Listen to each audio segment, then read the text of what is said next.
ஒரு அடர்ந்த காட்டுல ஒரு பெரிய யானை இருந்துச்சான். அந்த யானைக்கு ரொம்ப திமிரான். எப்ப பார்த்தாலும் நான் தான் அந்த காட்டுல பெரியவன், என்ன மாதிரி பலசாலி யாருமே இல்லைன்னு சொல்லிட்டே இருப்பானா. அதே காட்டுல ஒரு சின்ன பறவையும் இருந்துச்சான். அது சின்னதுதான், ஆனா ரொம்ப புத்திசாலியா. ஒரு நாள் என்னாச்சுன்னா, காட்டுல ரொம்ப பெரிய காற்று மழையும் வந்துச்சான். மரம் எல்லாம் ஆட ஆரம்பிச்சுதான். ஆத்துல தண்ணீரும் பெருசா ஓடிச்சான்.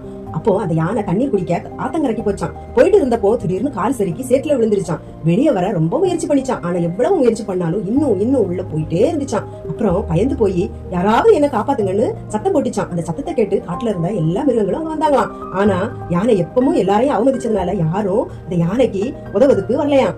அப்போ அந்த சின்ன பறவை அங்க வந்து யாரையும் சின்னவங்கன்னு நினைக்க கூடாது, எல்லாரும் சேர்ந்தா காப்பாத்த முடியும்னு சொல்லிச்சான். உடனே எல்லா மிருகங்களும் சேர்ந்துச்சான். பன்றி கயிறு கொண்டு வந்துச்சான். கரடி மரக்கட்டைய தள்ளிச்சான். மத்த மிருகங்கள்லாம் சேர்ந்து இழுத்தாங்களாம். கடைசியில யானைய வெளிய காப்பாத்திட்டாங்களாம். வெளியே வந்த யானைக்கு தன்னோட தப்பு புரிஞ்சுதான். அப்புறம் அந்த சின்ன பறவைய பார்த்து இப்பதான் புரியுது, யாருமே சின்னவங்க கிடையாதுன்னு சொல்லிச்சான். அதுக்கப்புறம் தான் அந்த திமிரை விட்டுட்டு நல்லவனாக மாறிச்சான். ஆனா கடைசியில ஒரு குரங்கு மட்டும் உட்கார்ந்து அழுதுகிட்டே இருந்துதான். ஏன்னு கேட்டாங்க. அதுக்கு அந்த குரங்கு, இந்த வீடியோக்கு யாரும் இன்னும் லைக்கும் பண்ணல, சப்ஸ்கிரைபரும் பண்ணலையேன்னு சொல்லி இன்னும் ஜாஸ்தியா ஆரம்பிச்சுதான். நண்பர்களே, உங்களுக்கு இந்த கதை பிடிச்சிருந்தா இந்த சேனலை சப்ஸ்கிரைப் பண்ணி சப்போர்ட் பண்ணுங்க. தேங்க்யூ.